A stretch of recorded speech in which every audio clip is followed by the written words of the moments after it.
అధ్యక్ష, ఈరోజు అందరి ఆమోదంతో శాసనసభ డిప్యూటీ స్పీకర్గా ఎన్నికైన మీకు వ్యక్తిగతంగా తెలుగుదేశం పార్టీ తరఫున కూడా మనస్ఫూర్తిగా అభినందనలు తెలియజేస్తున్న శుభాకాంక్షలు. అధ్యక్ష, సినిమా రంగంలో ఇక్కడే మా మిత్రుడు పవన్ కళ్యాణ్ గారు ఉన్నారు. త్రిపుల్ ఎంత సంచలనం సృష్టించిందో నేటి రాజకీయాల్లో మీ చరిత్ర కూడా అంత సంచలనాన్ని సృష్టించిన దిశ. త్రిపుల్ సినిమాలో నాటు నాటు పాట ఎంత పాపులర్ అయిందో ఈ త్రిపుల్ రచ్చబండ కూడా అదే మరి పాపులర్ అయింది. దానికి ఒక చరిత్ర ఉంది. అలాంటి ఒక్కొక్కసారి జీవితంలో కొన్ని సమస్యలు వస్తాయి. ఆ సమస్యల్ని ధైర్యంగా ఎదుర్కోవడం చాలా ముఖ్యం. తిరిగి ఆ కుర్చీలో కూర్చుంటే నిండుగా కనపడుస్తున్నారు. అందరూ కూడా ఆఫ్గా కొత్త కనపడుస్తారు, కానీ మీరైతే ఆ కుర్చీకి ఒక నిండుత్వాన్ని ఇచ్చారు. పంచకట్టు కూడా తెలుగు బిడ్డ పంచకట్టుతో వచ్చారు. చాలా సంతోషం. మిమ్మల్ని చూసినప్పుడు, ముఖ్యంగా ఈ కొత్త బాధ్యతలో మిమ్మల్ని చూసినప్పుడు చాలా సంతోషం కలుగుతూ ఉంది.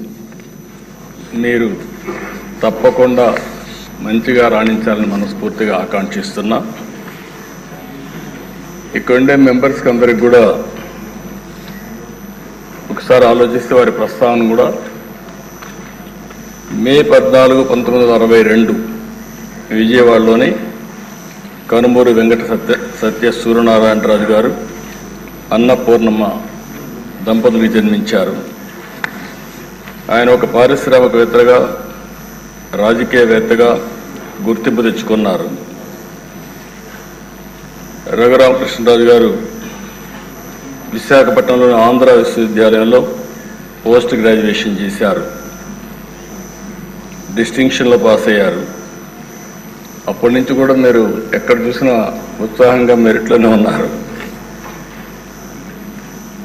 ఆయన మొదటి నుంచి మెరిట్ స్టూడెంట్.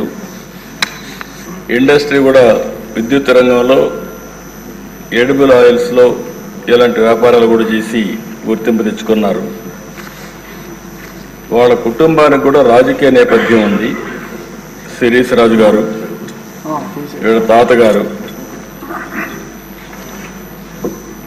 ఆయన జిఎస్ రాజు గారు 1958 నుంచి 64 వరకు ఏపీ లెజిస్లేటివ్ కౌన్సిల్ పదవికి మొట్టమొదటిసారిగా డిప్యూటీ చైర్మన్గా పనిచేశారు.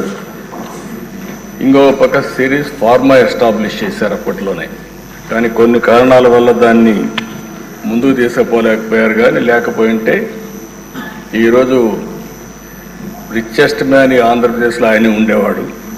అప్పట్లో ఫార్మా అనేది చాలా ముఖ్యం. మన డిప్యూటీ స్పీకర్ గారు 19లో నర్సాపూర్ ఎంపీగా పోటీ చేసి గెలిచారు. అయితే వీరి ఆలోచన, వీరి వ్యక్తిత్వం మామూలుగా ఉండేవాళ్ళకి అడ్జస్ట్ కాలేరు. ఏదున్నా సరే ఫ్రాంక్గా మాట్లాడతాడు. మనసులో కల్మషం ఉండదు. ముందు వెనుక చూడకుండా మాట్లాడుతూ ఉంటారు. ఎందుకంటే ఓసారి ఫ్రాంక్గా ఉండేటప్పుడు కొన్ని సమస్యలు కూడా వస్తాయి. అయితే నేను చాలా రోజుల నుంచి వాటిని దగ్గరగా చూస్తున్నా.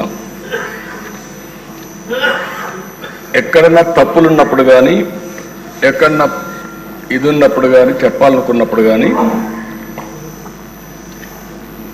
కొండ బద్దలు కొట్టి చెప్పడం వారి మనస్తత్వం. ఓసారి అలాంటి మనస్తత్వమే కొన్ని ఇబ్బందులకు గురి చేస్తుంది. అలాంటి